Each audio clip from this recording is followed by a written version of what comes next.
मित्रांनो, ठरलं तर मग या मालिकेच्या आजच्या भागामध्ये प्रताप आता घरातील सर्वांना सांगतो की या लिस्टमध्ये यस यस कन्स्ट्रक्शनचे महिपत शिकरेसुद्धा यांना इन्व्हाइट केलं आहे असं म्हटल्याबरोबरच आता सर्वांना खूप मोठा धक्का बसतो।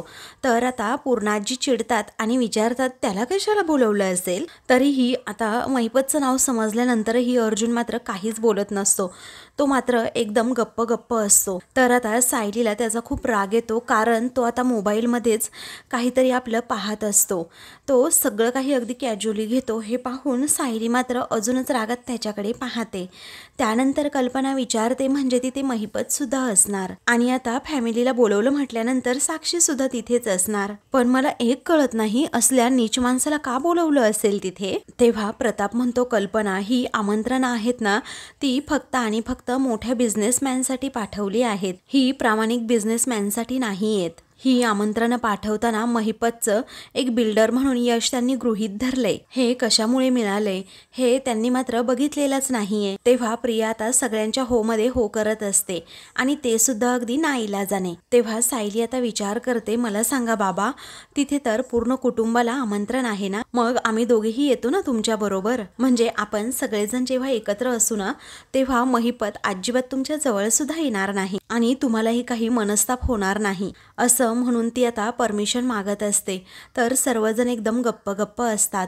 आता आम्ही दोघं येणार म्हटल्यानंतर अर्जुनची रिॲक्शन काय आहे ना हे सगळ्यांना बघायचं असतं, परंतु अर्जुनचं लक्ष फक्त मोबाईलमध्येच असतं। तेव्हा प्रताप सांगतो, तुला सांगू सायली, तो महिपत जर समोर जरी आला ना तरी माझ्या तळपायाची आग मस्तकात जाते, तेव्हा तुम्ही माझ्यासोबत या, मला आनंदच होईल असं जेव्हा प्रताप सांगतो ना तेव्हा कल्पना अगदी धक्क्यानेच प्रतापकडे पाहते। त्यानंतर सायली विचारते, अहो ऐका ना, जाऊयात ना आपण। तेव्हा आता अर्जुन विचारतो, जाऊया पण कुठे? त्यावेळी सायली हसतच म्हणते, अहो एक्सपोला बाबांबरोबर म्हटलं, अहो तिथे तर महिपत शिकरे सुद्धा येणार आहे ना म्हणून म्हटलं। तेव्हा अर्जुनला आता धक्का बसतो आणि तो विचारतो, हॉट? मग सायली म्हणते, अहो आपण जर तिथे असू तर तो आपल्या समोर सुद्धा येणार नाही। तेव्हा अर्जुन म्हणतो, पण आपण तिथे जाऊन काय करणार आहोत? तेव्हा आता सायलीचा म्हणण्याचा उद्देशच वेगळा असतो, प्रिया समोर असल्यामुळे काही गोष्टी तिला स्पष्टपणे बोलता येत नाही।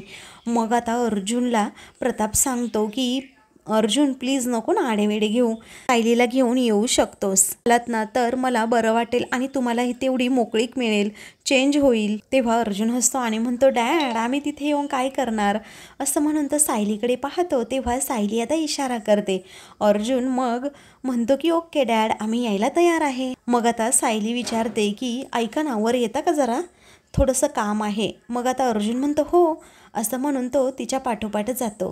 तेव्हा प्रिया मनातच विचार करते, हे का जात असतील एक्सपोला, मलाही जायला हवं, यांच्यावर वॉच ठेवायलाच हवं आता।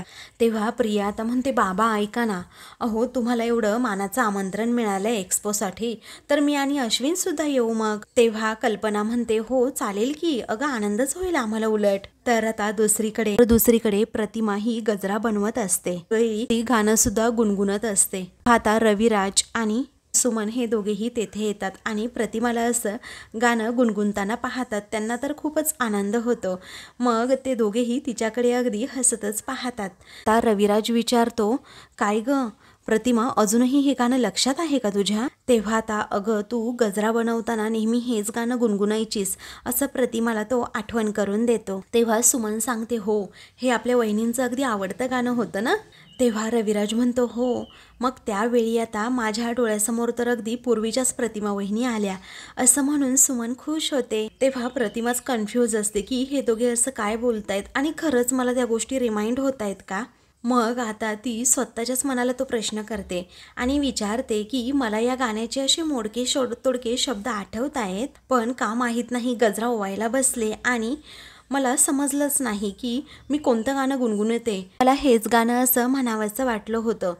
तेव्हा आता रविराज खुश होतो आणि म्हणतो, प्रतिमा मी तुला म्हणालो होतो ना, डॉक्टर श्रद्धा यांच्या औषधांचा परिणाम व्हायला लागलाय। अगं डॉक्टर श्रद्धा म्हणाली होती की अपघाताच्या शॉकमुळे ना तुझ्या सर्व आठवणी फक्त दबल्या गेल्या आहेत, अगं तिच्या औषधांचा परिणाम व्हायला लागला आहे आणि तुला ना हळूहळू एक एक गोष्ट अशी आठवायला लागली आहे. प्रतिमा देखील आता खूप खुश होते. मग सुमन आता आनंदाच्या भरातच म्हणते, भाऊजी मी देवासमोर साखर ठेवून येते हा. तेवढ्यातच नागराज तेथे येतो आणि विचारतो, काय झाले काय नक्की?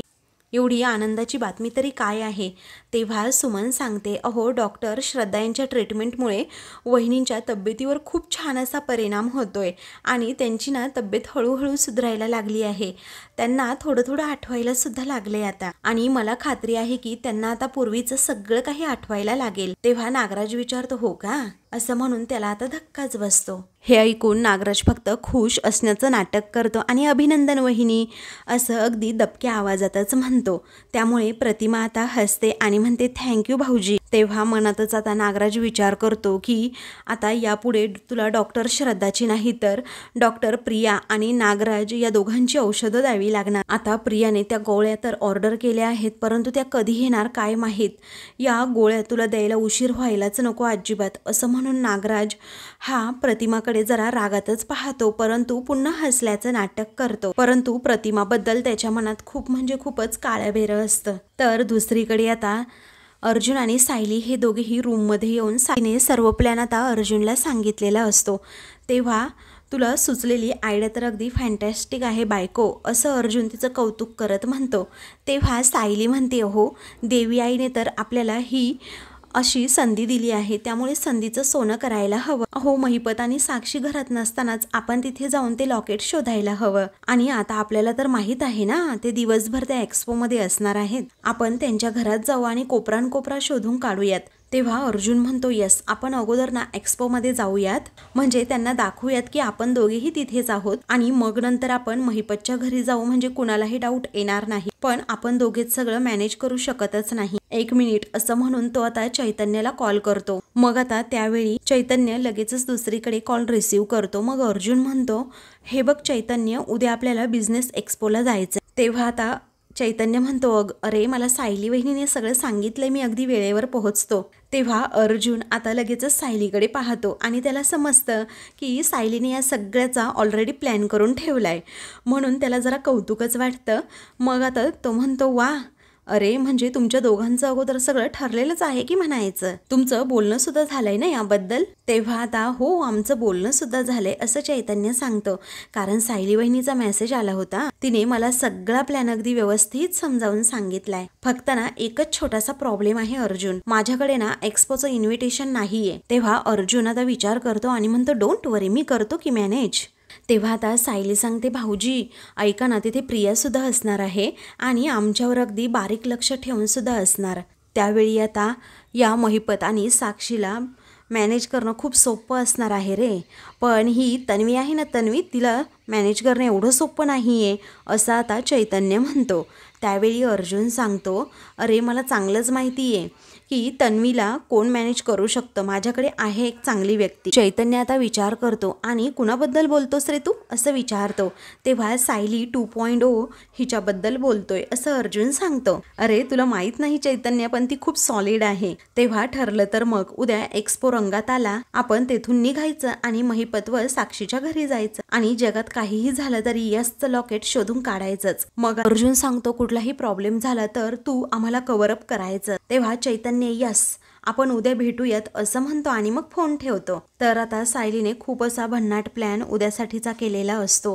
कशा प्रकारे ते लॉकेट आपण शोधायचं हे सुद्धा अर्जुनला सांगितलेलं असतं आणि तोच प्लॅन अर्जुन चैतन्याला आता आवडलेला सुद्धा असतो, कारण या भन्नाट प्लॅनमुळे साक्षीकडे असणारं तर ते अर्ध पेंडंट सापडायचं असतं. दुसरीकडे रविराज आता शांतपणे हॉलमध्ये बसलेला असतो आणि आपलं पुस्तक वाचत असतो. नागराज मात्र बाहेर चाललेला असतो. तेव्हा सुमन आता त्याला विचारते, काय हो कुठे चालला तेवढ्या रात्रीचं बाहेर? मग आता त्यावेळी नागराज म्हणतो, अगं असं बाहेर जाताना कुणाला टोकू नये, विचारू नये. तेव्हा सुमन म्हणते, हो तुम्हाला जागरणाचा त्रास होता ना, मग कशाला उगीच बाहेर फिरत बसायचं. तेव्हा नागराज सांगतो, येतो मी थोड्या वेळात, ठीक आहे. मग आता सुमन सांगते, अहो मी तुमच्यासाठी ना गुलकंद घालून दूध तयार करून ठेवते, आल्यानंतर नक्की घ्यायचं हा. मग आता तो म्हणतो, बरं बाई. त्यानंतर आता नागराज म्हणतो, बरं बाई ठीक आहे असं म्हणून तो तेथून जातो. मग आता त्या दोघांचं सगळं बोलणं आता रविराजने ऐकलेलं असतं तो गालातच हसतो आणि म्हणतो, सुमन किती काळजी घेतेय नागराजची, तशीच सेम काळजी ना माझी प्रतिमा माझी घ्यायची. पण आता यावेळी ती कुठे हरवली आहे ना कळतच नाही आणि कसं तरी बाहेर काढायचं तिला यातून, कारण खूप दिवस होत आलेत आता. तेव्हा सुमन आता रविराजला असं जरा टेन्शनमध्येच पाहते आणि विचारते, भाऊजी अहो काय झालं तुम्हाला, तुम्ही कसला विचार करताय, अहो तुम्ही झोपायला का नाही गेलात, असं ती विचारते. तेव्हा आता रविराज म्हणतो, अगं नाही, डोक्यात असे वेगवेगळे विचार येतात आणि मग झोपच येत नाही.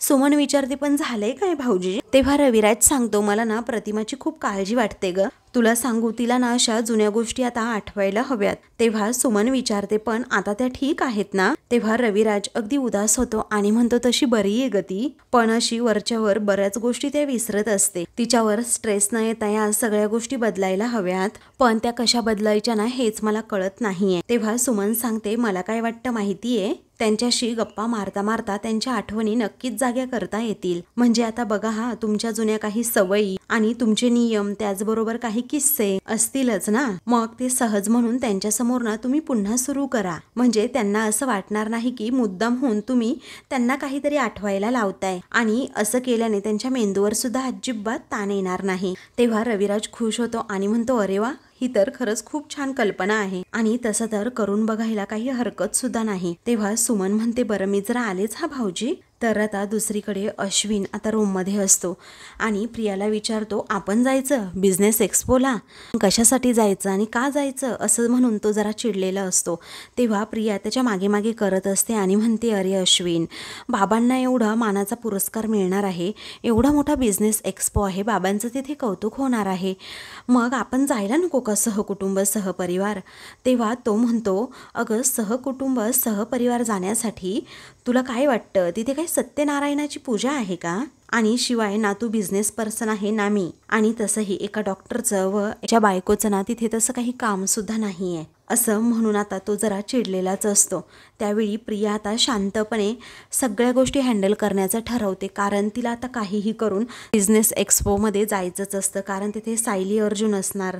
मग आता ती म्हणते की पण ऑलरेडी मी बाबांना सांगून ठेवलंय की अश्विन आणि मी येतोय म्हणून. तेव्हा तो जरा चिडतो आणि विचारतो, काय तू मला न विचारता परस्पर सांगून सुद्धा टाकलंस. तेव्हा आता प्रिया म्हणते, अरे मला वाटलंच नव्हतं की तू चिडशील म्हणून, मला वाटलं होतं की तू खुश होशील रे उलट. मग आता अश्विन रागातच म्हणतो, तन्वी तू मला असं न विचारता माझ्यासाठी ना परस्पर निर्णय घेत जाऊ नकोस, कारण मला उद्या ना हॉस्पिटलला जावं लागणारच आहे. अगं पेशंटच्या अपॉइंटमेंट असतात आणि तसंही एखादी इमर्जन्सी आली तर काय करू मी. तेव्हा प्रिया आता रागातच विचारते, काय रे तुझ्या हॉस्पिटलमध्ये तू काय एकमेव डॉक्टर आहेस का, अरे असतील ना दुसरे डॉक्टर, ते बघून घेतील ना, असं म्हणून ती अश्विनला आता फोर्सफुली तिकडे यायलाच सांगत असते. तर दुसरीकडे रविराज आता शांतपणे आपल्या रूममध्ये बसलेला असतो. तेव्हा प्रतिमा आता तेथे जाते आणि त्याच्याकडे पाहतच राहते. तेव्हा रविराज म्हणतो, प्रतिमा कसं आहे ना, दिवसभर अशा वेगवेगळ्या गोष्टी घडत असतात आणि त्या कुणाशी शेअर कराव्यात ना हे मला कळतच नाही. प्रतिमा, मी दिवसभरात जे काही घडलंय ते असं रोज रात्री तुला सांगितलं तर तुला चालेल का, ते तुला आवडेल का, असं अगदी परमिशन घेतच तो विचारतो. मग आता पूर्वीसारखं असं तो म्हणतो आणि तिच्याकडे पाहतो. तेव्हा ती विचारते, पूर्वीसारखं म्हणजे. तेव्हा रविराज म्हणतो, हो अगं म्हणजे अगदी आपलं लग्न झालं ना त्या दिवसापासून रोज रात्री आपण एकमेकांना दिवसभरामध्ये काय घडलंय ते अगदी डिटेलमध्ये सांगायचो, म्हणजे अगदी एकमेकांशी संबंध नसलेल्या गोष्टी सुद्धा आपण एकमेकांबरोबर अगदी शेअर करायचो. पण आता तू आठव किंवा आठवण्याचा प्रयत्न करू नको असं म्हणणार नाहीये मी, पण ही जुनी पद्धत सुरू करायला काय हरकत आहे म्हणा, असं म्हणून तो तिची परमिशनच मागतो. तेव्हा आता प्रतिमा हसतच प्रतिसाद देते आणि म्हणते, हो चालेल की. तर दुसरीकडे अश्विन अजूनही भडकलेलाच असतो आणि प्रियाला म्हणतो, हे बघ तन्वी, माझं अजूनही काय काम आहे ना हे तू विसरू नकोस, आणि कुठलाही निर्णय घेताना आपण दोघांनी एकमेकांना असं विचारायला हवं, कारण आपण दोघे आता नवरा बायको आहोत हे तुला माहीतच असेल. मग आता प्रिया म्हणते, तुला चांगलंच माहीत आहे की आपण दोघे नवरा बायको आहोत, म्हणूनच अशी नवरेशाही गाजवतोस ना तू माझ्यावर. तेव्हा आता तो रागातच म्हणतो, डोंट बी स्टुपिड प्लीज. तेव्हा आता प्रिया म्हणते, अश्विन प्लीज, उद्या अर्जुन आणि सायलीसुद्धा जाणार आहे, मला एक सांग, आता अर्जुन काही बिझनेसमॅन आहे का तिकडे जायला? तेव्हा अश्विन विचारतो, पण दादाला असे इमर्जन्सी पेशंट हँडल करावे लागतात का? नाही ना, तू काही का बोलतेस, मला कळतच नाही. ते काही नाही, मला उद्या यायला जमणार नाही, दॅट्स फायनल, असं म्हणून तो त्याचा निर्णय आता सांगतो. तेव्हा प्रिया म्हणते, मग माझं सुद्धा ऐकून घे, मी जाणार म्हणजे जाणार, तू आलास तर तुझ्या बरोबर, आणि तू जर नाही आलास ना तर तुझ्याशिवाय सुद्धा मी जाऊ शकते, अँड दॅट्स फायनल, असं म्हणून आता ती खूपच चिडते आणि स्वतःचा निर्णय घेते. अश्विनला काडी मात्र सुद्धा विचारत नाही आणि रागातच तेथून बाहेर जाते. दुसरीकडे रविराज आता विचारतो, मग दिवसभरामध्ये तू काय काय केलं हे सांग ना. मग प्रतिमा सांगू लागते, हे पहा, माझी दुसरी कुणाबरोबर ओळख नसेल ना तरीही झाडांशी चांगली मैत्री आहे. अगदी दिवसभरात लहान मुलासारखं मी झाडांचं संगोपन केलं, व्यवस्थित त्यांना पाणी घातलं आणि मशागत केली थोडीशी. आणि हे सांगताना तिला खूप आनंद होत असतो की कुणीतरी आपल्याला विचारतंय की दिवसभरात नक्की काय केलं तू. मग आता तुम्ही काय केलं असं ती विचारते. तेव्हा आता रविराज सांगू लागतो, दिवसभरात ना एक चांगली गोष्ट मात्र घडली. एक ना खूप जुना क्लायंट मला भेटला होता आणि त्याला खूप मोठ्या फ्रॉड केसमधून मी बाहेर काढलं होतं. तेव्हा आता रविराज पुढे काय काय घडलं, त्यांच्यामध्ये पुढे काय काय गमती जमती झाल्या आणि किती मनमोकळेपणाने आम्ही त्या क्लायंट बरोबर बोलत होतो, हे सगळं काही रविराज सांगतो. आणि त्यानंतर आता तो तिच्याकडे पाहत राहतो, कारण रविराज हे काही गमती जमती सांगत असतो ना ते ऐकून आता प्रतिमा मात्र अगदी खळखळून आणि मनमोकळेपणाने हसत असते. मग आता तिच्याच त्या हास्याकडे पाहत रविराज म्हणतो, प्रतिमा एक सांगू तुला? तेव्हा ती विचारते, काय झालं? मग आता रविराज म्हणतो, अगं तुला असं खळखळून हसताना पाहिलं ना मला खूप छान वाटलं, कारण तू अशी एकाच विश्वामध्ये अशी गुंतलेली असते, सतत काहीतरी विचार करत असते आणि मला ते नाही आवडत अगं बघायला, पण आजपासून हा नियम मात्र पक्का हा आता. तेव्हा ती हसतच म्हणते, हो दिवसभरामध्ये काय घडलंय हे आपण रोज रात्री एकमेकांबरोबर शेअर करायचं हा. तेव्हा आता ती हो असं म्हणते आणि रविराजकडे पाहून अगदी मनमोकळेपणाने हसते. प्रतिमाचं हे रूप आता पहिल्यांदाच त्याला पाहायला मिळालेलं असतं. तर दुसरीकडे सायली आणि अर्जुन एकमेकांकडे पाठ करून झोपलेले असतात, परंतु आता ते उद्याचाच विचार करत असतात. ही खरं तर जागेच असतात आणि अर्जुनला वाटत असतं की सायली झोपली आहे आणि सायलीलाही असं वाटत असतं की अर्जुन झोपला आहे. मग त्यानंतर आता सायलीच मनात विचार करू लागते की हे झोपले आहेत वाटतं. मग अर्जुनसुद्धा आता हे पाहून आता कूस बदलतो आणि म्हणतो, सायलीसुद्धा झोपली की काय? आता उठवू का तिला? नको, पण कारण दिवसभर काम करून सुद्धा ती थकत असते, तिला अजिबातच डिस्टर्ब करायला नको, असं म्हणून तो पुन्हा एकदा तिच्याकडे पाठ करून झोपतो. तर सायलीला सुद्धा आता करमतच नसतं म्हणून ती त्याच्याकडे आता पाहते. तर अर्जुनसुद्धा एकाच वेळी तिच्याकडे पाहतो. मग आता दोघेही एकमेकांकडे पाहत राहतात आणि हसतात. तेव्हा आता दोघेही उठतात आणि मग नंतर सायली विचारते, काय हो तुम्ही जागे आहात का? तेव्हा अर्जुन म्हणतो, तू सुद्धा जागी आहेस? मग सायली म्हणते, हो मला ना केव्हापासून झोपच लागत नाहीये, वाटलं की तुमच्याशी जरा गप्पा माराव्यात, मग वाटलं की तुम्ही झोपला असाल. तेव्हा अर्जुन म्हणतो, मला सुद्धा सेमच वाटत होतं म्हणूनच मी सुद्धा उठलो. तेव्हा सायली आता त्याच्याकडे पाहतच राहते आणि विचारते, ऐका ना, आपण असे उलटे आकडे मोजायचे का? तेव्हा अर्जुन विचारतो, म्हणजे काय? मग सायली सांगते, हो 100, 99, 98, 97 असे, म्हणजे ना आपल्याला अगदी आपोआपच झोप लागेल. तेव्हा अर्जुन म्हणतो, नको नको, त्यापेक्षा ना अगदी बेटर आयडिया माझ्याकडे आहे, आपण दोघेही ना गरमागरम अगदी स्ट्रॉंग कॉफी पिऊयात. तेव्हा सायली आता हसते आणि विचारते, काय हो तुम्हाला असं कॉफी पिणं कुठल्याही वेळेला सुचू शकतं ना? तेव्हा अर्जुन म्हणतो, हो कॉफी तर माझी फेवरेट आहे. तेव्हा सायली सांगते, पण कॉफी तुम्हाला मिळणार नाही. तेव्हा अर्जुनचा चेहराच पडतो आणि तो म्हणतो, ठीक आहे, मग आता मी ना जबरदस्तीने झोपतो. असं एक काम करतो, मी आता असा ग्लू लावून ठेवतो आणि डोळ्यांवर सुद्धा एखादी पट्टी ठेवतो आणि झोपण्याचा प्रयत्न करतो, असं म्हणून तो आता जरा चिडतोच. तेव्हा सायली म्हणते, हो थांबा थांबा, क्षणा माझ्याकडे एक खूप छान आयडिया आहे, माझ्याबरोबर जरा बाहेर चला ना. तेव्हा अर्जुन विचारतो, आता कुठे? ती म्हणते, चला तर. अहो चला चला, उठा उठा, असं म्हणून ती त्याला जबरदस्तीनेच आता उठवते.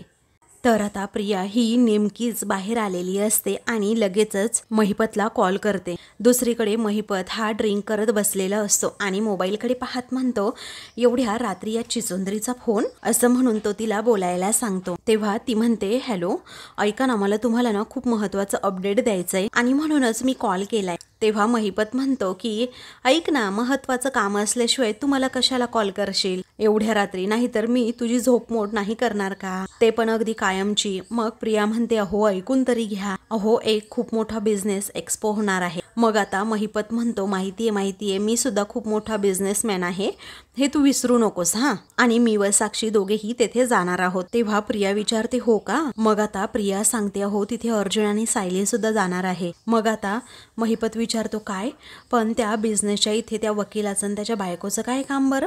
तेव्हा प्रिया म्हणते, तेच तर, त्यांचं काय काम आहे, मला वाटलंच नक्की काहीतरी ना गडबड असणार. तेव्हा महिपत म्हणतो, मग तू कशाला आहे तिथे, काय गडबड आहे ना ते नक्की शोधून काढ, असं तो तिला काम सांगतो. ती आता जरा दचकते आणि म्हणते, हो मी ते शोधून काढणारच आहे, पण तुम्ही असं सांगताय की तुम्ही सुद्धा तिथे जाणार आहात, अर्जुन तिथे काही करणार नाही ना तुम्हाला. तेव्हा महिपत आता रागातच विचारतो, काय तू काय डोक्यावर पडली की काय, त्याचा आजा जरी असा वरून खाली आला ना तरीही तो मला काही म्हणजे काही करू शकणार नाही. आणि तो अर्जुन सुभेदार काय तिथे राणीच्या बागेत फिरायला येणार आहे का, त्याचा ना नक्कीच काहीतरी प्लॅन असणार आणि त्याला समोर पाहून साक्षी सुद्धा भयसटेल. त्यामुळे बघ काय ते आणि मग मला सांग, एकतर कसं बसं तयार केलं आहे मी तिला. मग आता प्रिया म्हणते, मी सुद्धा अश्विनला गिल्ट दिलंय, म्हणजे मी सुद्धा तिथे आले तर मला सुद्धा अर्जुन आणि सायलीवर लक्ष ठेवता येईल ना म्हणून. तेव्हा आता महिपत म्हणतो, अगं तू काय लक्ष ठेवणार, अगं चिचुंद्रे, त्यापेक्षा ना एक काम कर, ते नवरा बायको ना तिथे येऊच शकणार नाहीत. मग आता प्रिया विचारते, हो पण मी त्यांना कसं अडवू. मग महिपत म्हणतो, आता काय करायचं ना ते तू ठरव, त्यांना घरात कोंड नाही तर तळघरात कोंड, पण ते दोघेही येणार नाही असं काहीतरी कर. ठेवते का आता फोन, असं म्हणून तो आता लगेचच फोन ठेवतो. तेव्हा प्रिया म्हणते, या माणसाला माहिती पुरवायला गेले तर याने मलाच अडकवून टाकलं, म्हणे अर्जुनला एक्सपोला जाण्यापासून अडव. आता याच्या बापाचं काय जाते म्हणायला, मी कसं थांबवू या दोघांना, काय करू बरं, हा विचार तिच्या मनात येत असतो. तर आता मित्रांनो, पुढील भागामध्ये नागराजने आता घराबाहेर जाळ केलेला असतो आणि प्रतिमाला तेथे घेऊन जात म्हणतो, बघ बघ मी आग लावली आहे, आता बघ जळून जाणार सगळं, आग लागली आग, सगळे जळती लागीत, सगळे जळून जाणार आगीत, आणि दर आठवड्याला अशी आग लावायला पाहिजे आपण, असं म्हणून तो तिला आता तेथे समोर असणाऱ्या आगीतच ढकलण्याचा प्रयत्न करतो. तेव्हा आता प्रतिमा खूप जोरात ओरडते आणि खूप घाबरलेली असते. दुसरीकडे आता अर्जुन सायली गार्डनमध्ये बाहेर असताना त्याला रविराजचा कॉल येतो. मग आता रविराजचं फोनवरचं बोलणं ऐकून त्यालाही धक्का बसतो. अशाच मालिकेंचे पुढील भाग पाहण्यासाठी चॅनलला सबस्क्राईब करा.